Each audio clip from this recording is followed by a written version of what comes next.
In this video, we're going to talk about the business of building mobile apps. Normally in this channel, you think about apps and the technical parts of how to program them, how to design them, how to troubleshoot them, how to make them work.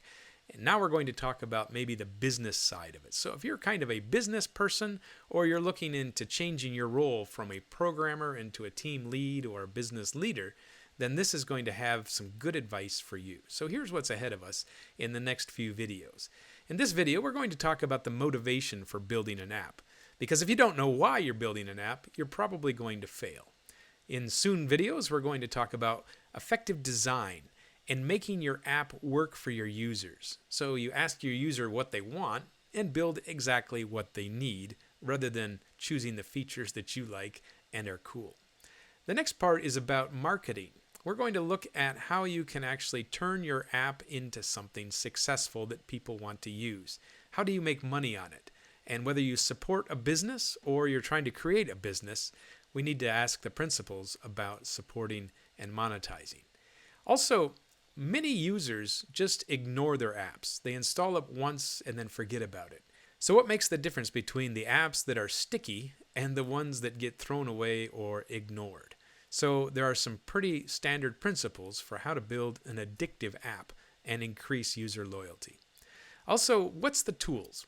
What do we do when we come to decide on which language, which platform, cross-platform, which frameworks, what's going to happen in the future? How am I going to find employees to work for? And now we're going to see all of these questions in one of the most critical technical decisions that you can make about building apps is choosing the right tools. Also, not just the tools for building your app itself, but the supporting infrastructure. What's called the full stack involves not only just the things that you see on the screen, but the databases behind it, the cloud services, the integration between websites and mobile apps. And so there's a lot of technology that is unseen. And if you're not a technical developer, this could be a huge blind spot.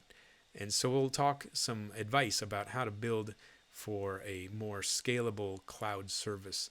And now we're going to talk about, speaking of your technical people, how do you choose a development team? What's the right way to create a job requisition? What's the right way to find the right person that would actually help you? And so we're going to give you some advice for hiring people and choosing the right people that will make their career a happy place if you are their manager. And then finally, what are some emerging trends?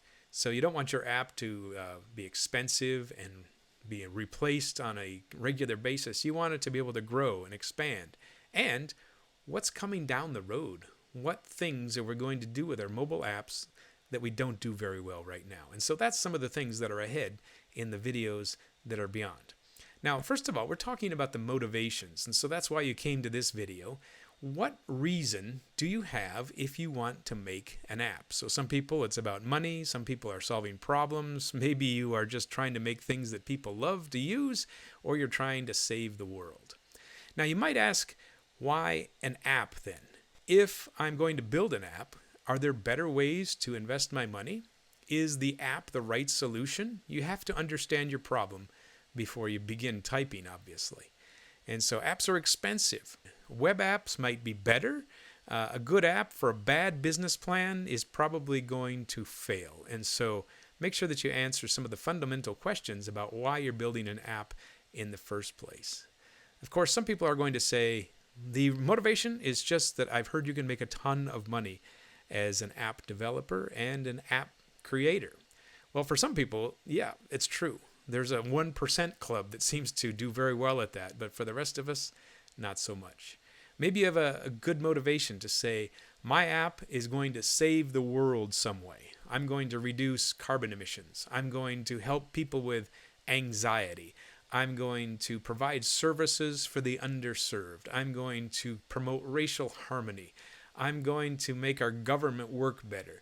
And so there's a ton of things that you can provide services for that you could put into this category of saving the world. And maybe you don't even have to make much money at it, but I bet in the long run, if you really come up with one of these solutions that you say you are, you're on the success track already, even though money wasn't your first motivation. However, what you have to get right is this question here. What problem are you trying to solve? And so we're going to take an entire video in just another one or two steps here to figure out how you can identify what problem needs to be solved. If you don't get this one right, you haven't gotten anything right. So solving a problem is the fundamental problem of designing and managing your app. So in the world of apps, there is this huge ocean of apps to choose from. A very small percentage of those show up on the top. As a matter of fact, I think 60% or more are never downloaded. Most never make any money. And so your proposition isn't so much about how can I make money, but it's how can I solve the right problem. Clearly, there is an app for every need, but there's not a need for every app. So most apps are used once and then uninstalled. There are a great many solutions out there that are probably similar to the idea that's brewing in your head right now. And you better be darn sure that there are customers that you can identify that actually want to use your app, and even more, are willing to pay you money or desperate to give you money if you've got the right solution. So what you need to do in your motivation stage of an app is to think about the value you provide. So let's think for a second about one of the most popular apps and one of the greatest success stories in app development. Let's talk about Airbnb. If they were to state their value proposition, you might think it was this one here. They said, Airbnb allows travelers to stay in a room that is less expensive and better than hotel rooms. Now, I wrote that value proposition. I'm not obviously the CEO of Airbnb, but I'm thinking this might be their value proposition. I'm their customer, and this is what they provide me. Well, I'm kind of their customer, but really their customer is not me. I'm the customer of the person renting the room. So the customer for Airbnb is the person that has the property. And so maybe a better way for their value proposition to be stated would be something like this. I want to enable property owners to make money by renting space. And so you can see the formula here is that in one sentence, they can justify the expense and the business model that they're trying to build.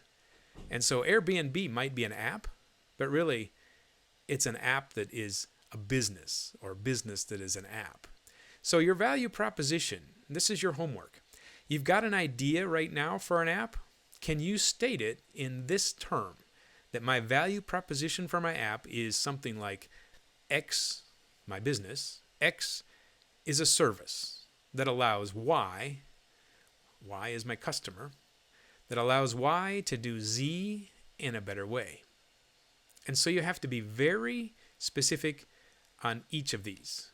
What do I do? Who do I do it for? And why is it better than the competition? So do your homework. See if you can write out a clear statement. And if you can, not only are you sure about what you're going to be working on, but your proposed investors and employees and your entire organization has a clear vision of what you're trying to do. So your business might need an app to do its service, but a better question to start with is, are there people who need to do Y? Are there people that are willing to pay you to do it? And so this is your homework before you even begin to write code. Let me give an example. So I look at my phone, and I have this app on my phone called AllTrails. Now, I hate paying for software, probably just like you. I have Microsoft Office only because my employer pays for it. I try to get the free stuff whenever possible. Now, AllTrails is an exception to that. For some reason, I'm willing to pay $30 a year for this app on my phone. Why is that? Well, it's because I am their target user. I love hiking. I like backpacking.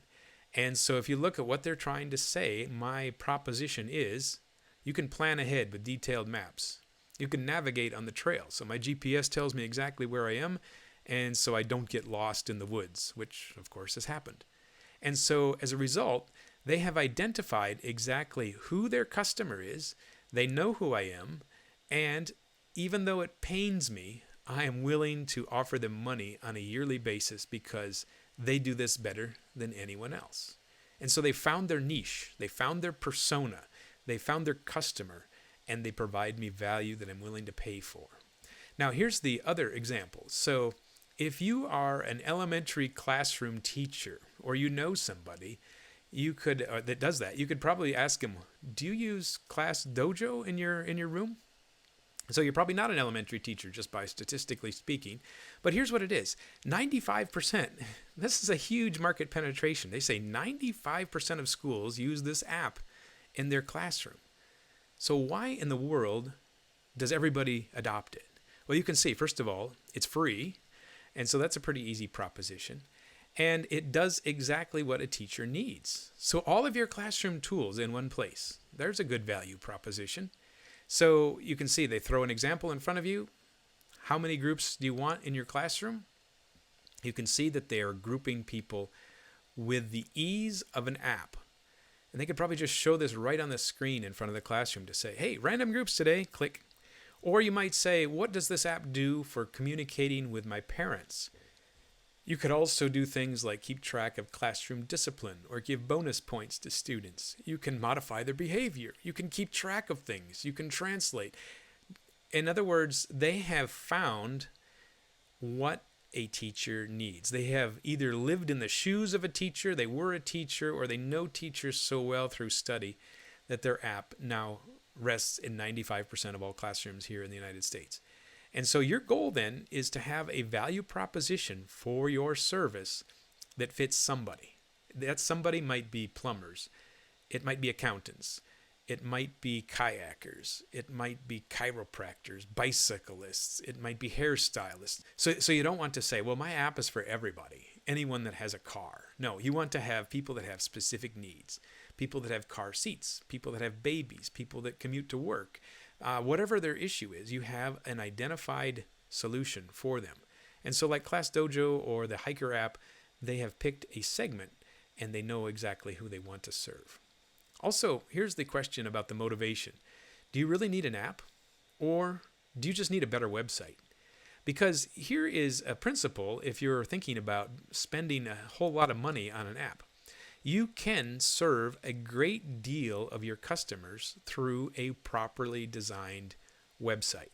So this is called mobile first web design, and you can see in the example that a properly formatted page is just as easy to use on a phone as an app is. And if you do it right, you can have one server, one set of code, one programmer, and you don't have all the expense and hassle of an app store. And so maybe you should think about, does my service or does my solution really require an app? Or can I just make it better with a website? So fortunately, Google has given us some advice on what things people prefer in which format. So as you can see, the top of the list is heavy on tasks that people want to use an app for. So games. Why would they care for games? Well, probably performance. You have high-speed graphics. You have better downloads. Games just work better when they're an app. How about tracking your physical activity? So you probably have built-in heart sensors, GPS, accelerometers. You can tell how fast you're moving.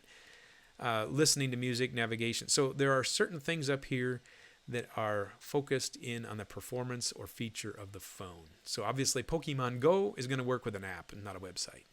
Now, if you look down at the bottom, you can see the opposite of the spectrum.